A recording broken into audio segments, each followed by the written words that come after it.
शहादत हुसैन सिद्दीकी हजरत मौलाना शहादत हुसैन सिद्दीकी इमाम व खतीब नारायणकुल हाजीपाड़ा जामे मस्जिद आमी हजरत के तार मूल्यवान आलोचना पेश करार जन्य सविनय अनुरोध जानाচ্ছি।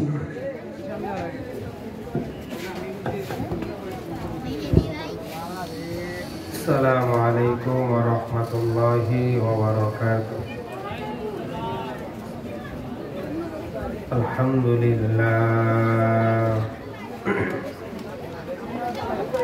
अल्हम्दुलिल्लाहि नहमदुहु व नस्तईनुहु व नस्तगफिरुहु व नु'मिनु बिहि व नतवक्कलु अलैहि व नऊज़ु बिल्लाहि मिन शुरूरि अनफुसिना मन यहदिहिल्लाहु फला मुदिल्ल लहु व मन युद्लिल्हु फला हादिय लहु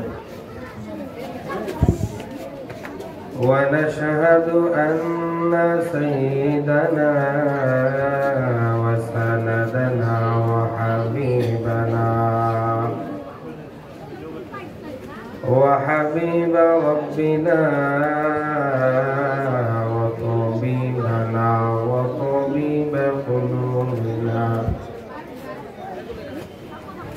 وطبيب قلوبنا ومولانا محمد صلى الله تعالى عليه وعلى آله وأصحابه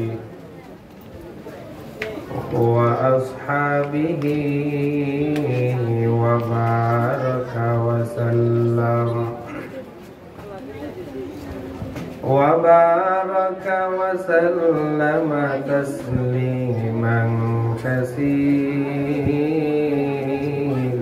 كثيرا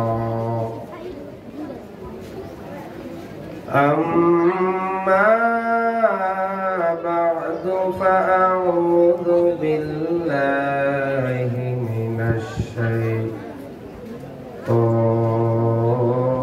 الشيطان الرجيم بسم الله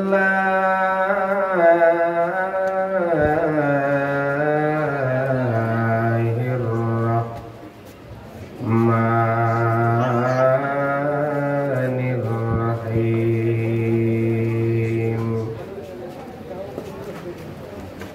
قل هو الله أحد الله الصمد لم يلد ولم يولد ولم يكن له كفوا أحد وقال النبي صلى الله عليه وآله وسلم ما من مؤمن إلا وله بابان باب يصعد منه عمله وباب ينزل منه رزقه أو كما قال النبي عليه الصلاة والسلام توحيدك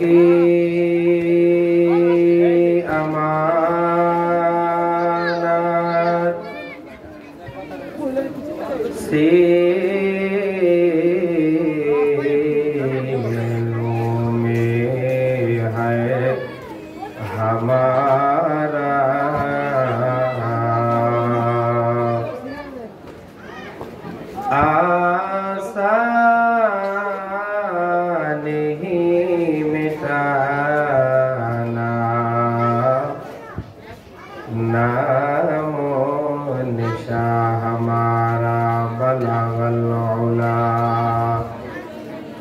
بكماله كشف الدجى بجماله حسنت جميع خصاله صلوا عليه وآله لا إله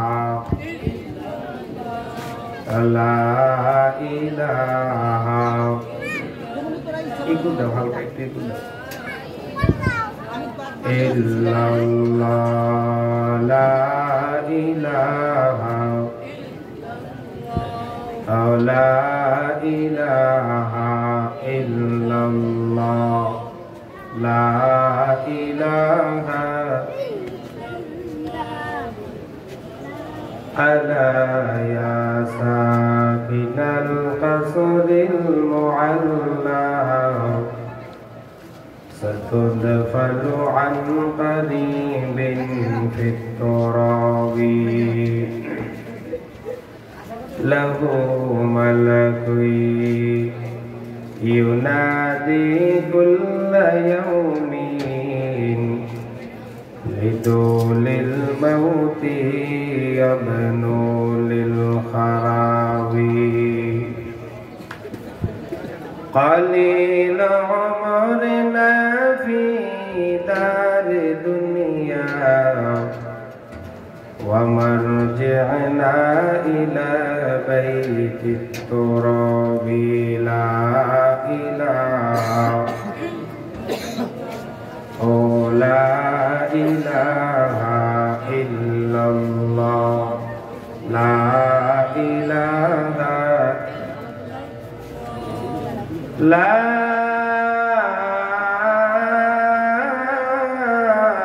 إله إلا الله محمد رسول الله صلى الله عليه وسلم سبحانك لا علم لنا إلا ما علمتنا إنك أنت العليم الحكيم رب اشرح لي صدري ويسر لي أمري واحلل عقدة من لساني يفقهوا قولي मोमिन जो फिदा नक्श कफे पाए नबी हो मोमिन जो फिदा नक्श कफे पाए नबी हो ओ ज़ीर कदम आज भी आलम का खजीना ओ ज़ीर कदम आज भी आलम का खजीना गर सुन्नत नबी की करे पैरवी उम्मत गर सुन्नत नबी की करे पैरवी उम्मत तूफ़ान से निकल जाएगा फिर इसका सफीना तूफ़ान से निकल जाएगा फिर इसका सफीना मेराज की हमारा नबी सबअ समावात मेराज की हमारा नबी सबअ समावात ने ही बुलावा नबी हम गुनाहगार उम्मत ने ही बुलावा नबी हम गुनाहगार उम्मत ঐতিহ্যবাহী বাইতুন নূর মার্কাজুন নূর বালিকা মাদ্রাসার বাৎসরিক ওয়াজ ও দোয়ার মাহফিলের উপস্থিত দূর দূরান্ত থেকে আগত আল্লাহ পাকের প্রিয় বান্দাগণ, পর্দার আড়ালে অবস্থানরতা আমার অত্যন্ত শ্রদ্ধেয় সম্মানিতা মা বোনেরা, সৃষ্টির মহান স্রষ্টা আল্লাহ রাব্বুল আলামিনের দরবারে অসংখ্য অগণিত শুকরিয়া যে রব্বুল আলামিন মুসলিম জাতির এক ক্লান্তি লগ্নে গোটা বিশ্বব্যাপী যখন মুসলিম জাতি লাঞ্ছিত, অপমানিত, নিষ্পেষিত, অবহেলিত, এমন এক কঠিন সময় আল্লাহ পাক রব্বুল আলামিন আমাদেরকে দ্বীনের কিছু কথা বলার এবং শ্রবণ করার সুযোগ করে দিয়েছেন। আমরা সকলেই অন্তরের অন্তঃস্থল থেকে আল্লাহ প্রদত্ত এই নিয়ামতের শুকরিয়া আদায়ার্থে উচ্চ কণ্ঠে সকলে বলি আলহামদুলিল্লাহ। লক্ষ কোটি দুরূদ সালাম সাইয়্যিদুল মুরসালিন খাতামুন নবিয়্যিন সাইয়্যিদুস সাকালাইন ইমামুল মুরসালিন নবিয়ুল আরব ওয়াল আজম আকায়ে নামদার মদিনাহ কা তাজদার আখির নবী মুহাম্মদুর রাসূলুল্লাহ সাল্লাল্লাহু আলাইহি ওয়া আলিহি ওয়া সাল্লামের উপর উপস্থিত আল্লাহর প্রিয় বান্দাগণ, নির্ধারিত সময়ের ভিতরে কোরআন সুন্নাহের আলোকে দ্বীনি কিছু কথা হেদায়েতের আশায় আল্লাহ যেন আমাকে বলার এবং আপনাদের শ্রবণ করার তৌফিক দান করে জোরে বলেন আমিন। গোটা বিশ্বব্যাপী মুসলিম জাতি আজ এমন এক দূর সময় অতিবাহিত করছে, যেই সময় বাতিল বেঈমানদেরকে বলার কথা তো পরেই, ছোট থেকে ছোট ইস্যু নিয়ে ভাই ভাইয়ের সাথে দ্বন্দ্ব, বাবা সন্তানের সাথে দ্বন্দ্ব, আপন মানুষ সাথে দ্বন্দ্ব করে হিংসাত্মক মনোভাব নিয়ে মানুষের মান সম্মান ইজ্জত, মানুষের নিরাপত্তার হুমকির মুখে চলে যায়। কথা কোন ঠিক না ঠিক? একদিকে যেমন ইরাক শেষ করলো আমেরিকা, এরপরে লিবিয়া, সিরিয়া, আস্তে আস্তে আরাকান, বর্তমানে ফিলিস্তিন, এই যে একের পর এক মুসলমানদের উপর জালেমদের দেওয়া জুলুমের স্টিম রোলার, এই পৃথিবীর মাঝে সবচেয়ে ধনী রাষ্ট্র, সম্পদের দিক থেকে হোক, শক্তির দিক থেকে হোক, যে সকল বেঈমানরা মুসলমান ছাড়া চলার কোনো কায়দা নাই, মুসলমানদের পা চাটা ছাড়া তাদের চলার কোনো সুযোগ নাই, মুসলমানদের এত শক্তি, এত কিছু থাকার পরেও ঈমান দুর্বল থাকার কারণে, আমলের ময়দান ছেড়ে দেওয়ার কারণে বিজাতিরা একের পর এক মুসলিম রাষ্ট্রের উপর জুলুমের স্টিম রোলার চালায়, কিন্তু মুসলমান এর প্রতিবাদের আগুন নিয়ে ময়দানে নামতে পারে না। এর একমাত্র কারণ, মুসলমানের কাছে এখন কোরআন ভালো লাগে না, মুহাম্মদুর রাসূলুল্লাহ সাল্লাল্লাহু আলাইহি ওয়াসাল্লামের রেখে যাওয়া বরকতের সেই আদর্শ মুসলমানের কাছে এখন আর ভালো লাগে না। কথা বলেন ঠিক না ঠিক? যেই দিন থেকে মুসলমান কোরআনকে পিছে রেখে দিল, যেই দিন থেকে মুসলমান মসজিদের জামাতের নামাজ ছেড়ে দেয়, ওই তখন থেকে বেঈমানরা মুসলমানের ঈমানটাকে বিধ্বংসী করার জন্য বিভিন্ন ধরনের ষড়যন্ত্রের ফাঁদ তৈরি করে, আর মুসলমান সেই ফাঁদে পড়ে ঈমান শেষ, আমল শেষ, দুনিয়াও শেষ, আখিরাতও শেষ। কথা বলেন ঠিক না? সারা বাংলাদেশের ভিতরে বর্তমানে যেই পরিমাণ ওয়াজ নসিহত, যেই পরিমাণ মাহফিল আর দ্বীনি আলোচনা হয়, পৃথিবীর কোন দেশে এত দ্বীনের আলোচনা হয় কিনা আমার জানা নেই। এই দেশে মসজিদের সংখ্যা জোরে বলেন কম না বেশি? জোরে বলেন কম না বেশি? মাদ্রাসার সংখ্যা দিন দিন বাড়তেছে না কমতেছে? আলেমদের সংখ্যা দিন দিন বাড়তেছে না কমতেছে? ওয়াজ মাহফিলের সংখ্যা দিন দিন বাড়তেছে না কমতেছে? সব কিছু বাড়তেছে, কিন্তু একটা কথা আপনাদের বলি, সুস্থ বিবেকে আকল দিয়ে কথাটাকে আপনারা নিরপেক্ষতার সাথে আশা করি আমাকে জবাব দিবেন। মসজিদের সংখ্যা দিন দিন বাড়ে, মাদ্রাসার সংখ্যা দিন দিন বাড়ে, আলেমদের সংখ্যা দিন দিন বাড়ে, ওয়াজ মাহফিলের সংখ্যাও দিন দিন বাড়ে। আপনারা বলেন তো, বর্তমান সময়ে মানুষের ঈমান দিন দিন বাড়তেছে না কমতেছে? কারণ কি?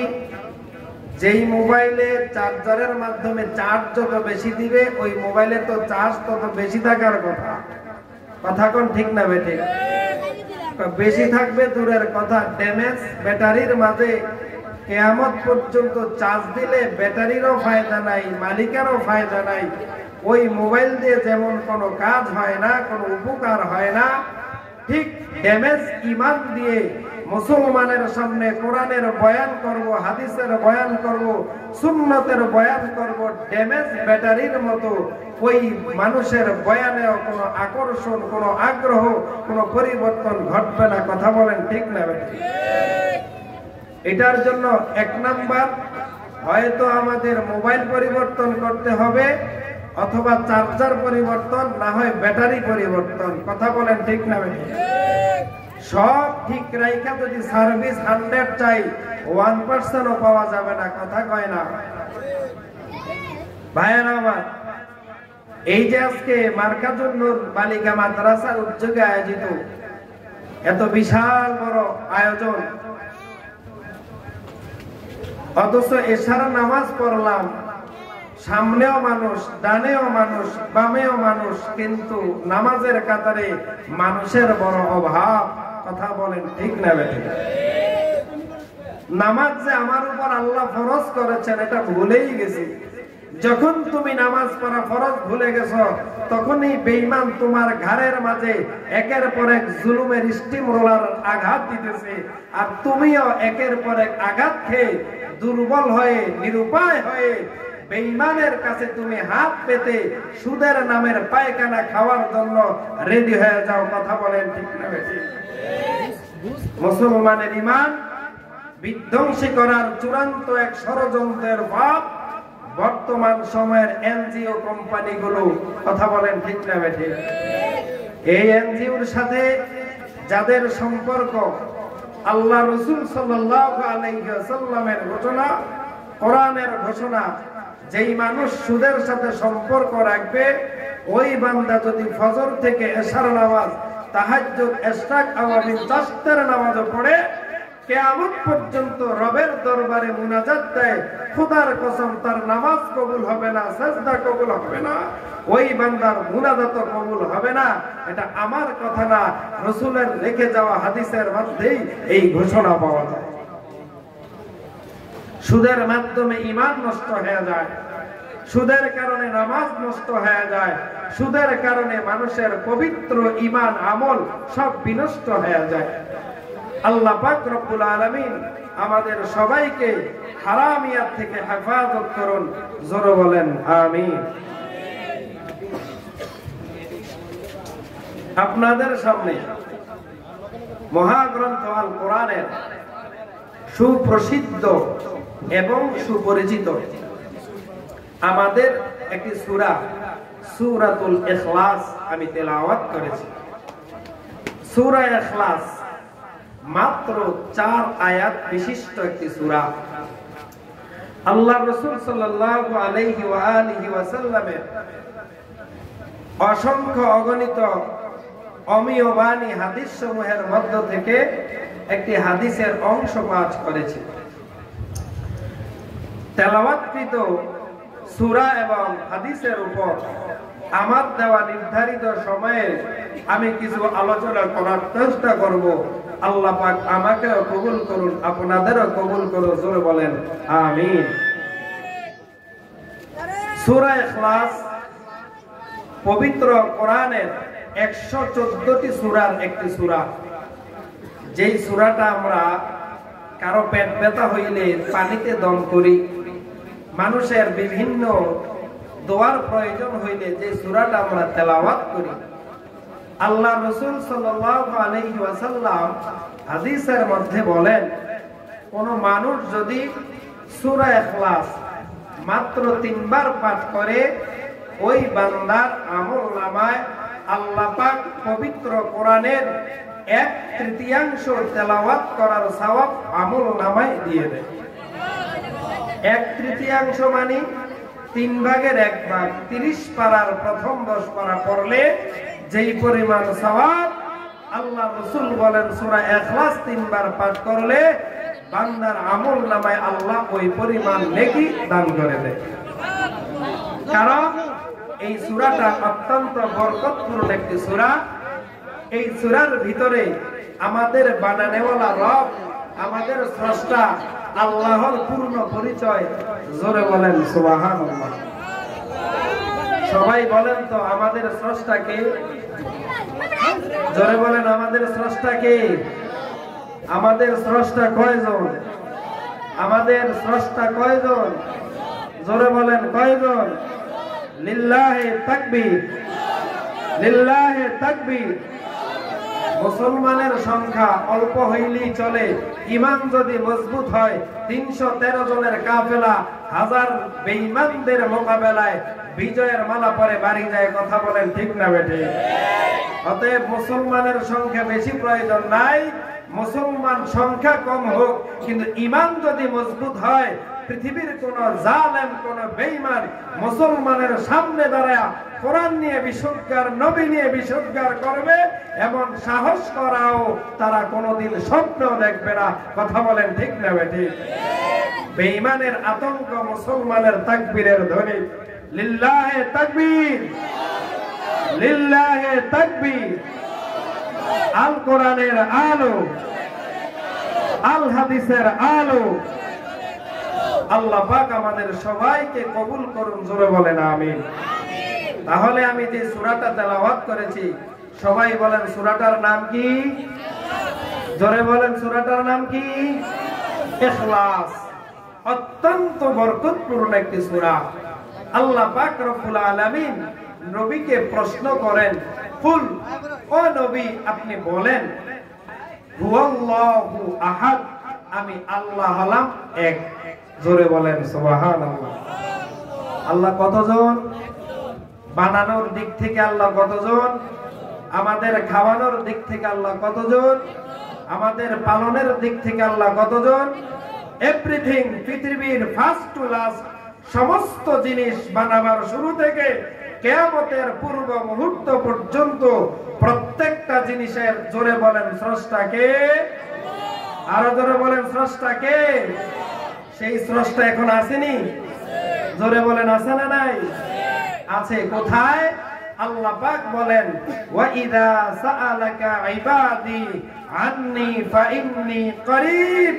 ও নবী, পৃথিবীর কোন বান্দা যদি আমি রবের অবস্থান কোথায় এই প্রশ্ন করে, তো আপনি তাকে জবাব দিয়ে দিয়েন, আন্নী ফাইন্নী করিব, আমি আমার বান্দার অতি নিকটে। জোরে বলেন সুবহানাল্লাহ। আল্লাহ আল্লাহ क्या मुबारक नाम है, अल्लाह अल्लाह आशिकों का काम है। माइले मुमीन सोए मुमीन मिशावात, माइले काफिर सोए काफिर मिशावात। अल्लाह पाक रब्बुल आलामीन मदिनार नबीके घोषणा জানায় দিলেন, ও পয়গম্বর, গোটা দুনিয়ার মানুষের সামনে আমি আল্লাহর পরিচয়টা আপনি তুলে ধরেন। আমি আল্লাহর অনেকগুলা পরিচয় আছে, এই পরিচয় গুলার মধ্য থেকে প্রথম পরিচয় কুল হুয়াল্লাহু আহাদ, দ্বিতীয় পরিচয় আল্লাহুস সামাদ, তৃতীয় পরিচয় লাম ইয়ালিদ ওয়া লাম ইউলাদ, চতুর্থ পরিচয় ওয়া লাম ইয়াকুল লাহু কুফুয়ান আহাদ, লাম ইয়ালিদ লাম ইউলাদ উলায় খাস ওয়ালাদু মাউলুদে রাউ খালিকাস হক নাদারত খৌফে হক দরদিল মাদাম জান্নাতুল মাওয়া দেহদউ রামাকাম। জোরে বলেন আল্লাহ কয়জন? আরো জোরে বলেন আল্লাহ কয়জন? এক আল্লাহ, যে আল্লাহ আসমান বানাইলেন, জমিনটারে বানাইলেন, সুন্দর করে সাজাইয়া আল্লাহ পাক রব্বুল আলামিন সর্বশ্রেষ্ঠ মাখলুকাত হিসেবে এই জমিনের মাঝে মানুষগুলারে আল্লাহ বানাইবেন। মুসলমান, আল্লাহ পাক আসমান বানাইলেন, জমিনটারে বানাইলেন, জান্নাত জাহান্নাম সাগর নদী তরুলতা তৃণলতা সব কিছু আল্লাহ বানাইলেন মাত্র 6 দিন সময়। জোরে বলেন কয়দিন? আসমানের সংখ্যা কয়টা? 7 আসমান। জমিনের সংখ্যা 7 জমিন। জান্নাতের সংখ্যা 8টা জান্নাত। জাহান্নামের সংখ্যা 7টা জাহান্নাম।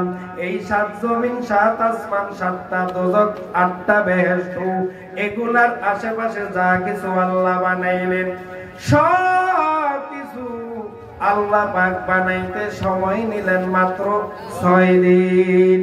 রবিবার দিন সকাল বেলা আল্লাহ পাক বানাবার কাজ উদ্বোধন করিয়া সারাটা দিন আল্লাহর হুকুমে কাজ চলে। সোমবার দিন সারা দিন হুকুমে কাজ চলে।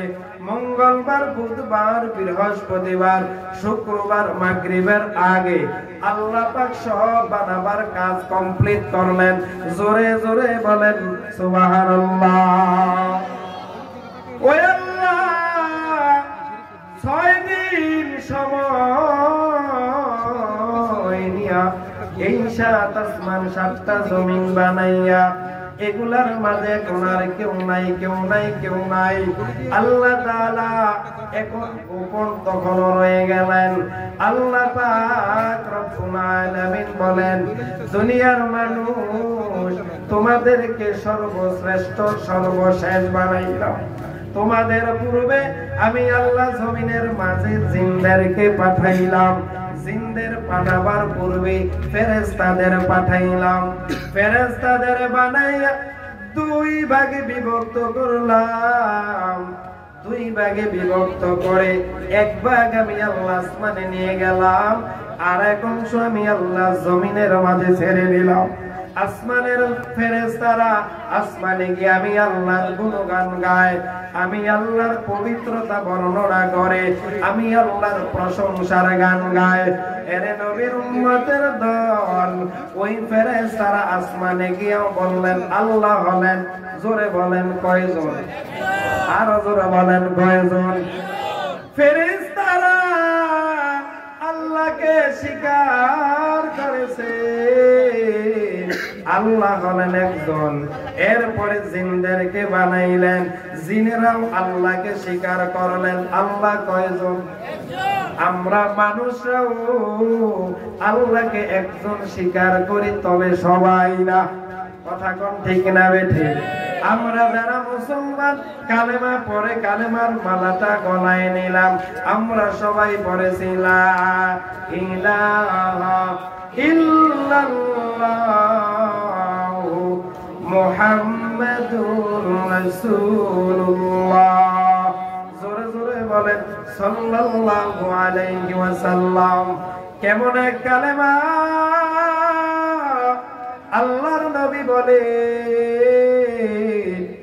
দুনিয়ার কোন উম্মত যদি একটা বার কালেমার আওয়াজ জবান থেকে উচ্চারণ করে, আল্লাহ পাক রব্বুল আলামিন ও বান্দার জীবনের সব সব গুনাহগুলো মাফ করে দেয়। সব গুনাহ মাফ, শুধুমাত্র একবার পড়বেন লা ইলাহা ইল্লাল্লাহু মুহাম্মাদুর রাসূলুল্লাহ। একবার পড়লে কালেমার কারণে জীবনের গুনাহগুলো মাফ। নবী তো এই ঘোষণা দিয়ে গেলেন, এখন আমরা দুনিয়াতে যতদিন বাঁচবো বছরের পর বছর আকাম কুকাম সব করব, মরণের আগে আমরা কালেমা পড়ব। এমন চালাক মুসলমান জোরে বলেন আছে না নাই? আকাম কুকাম জীবন শেষ যদি বলি তওবা করেন, মরণের আগে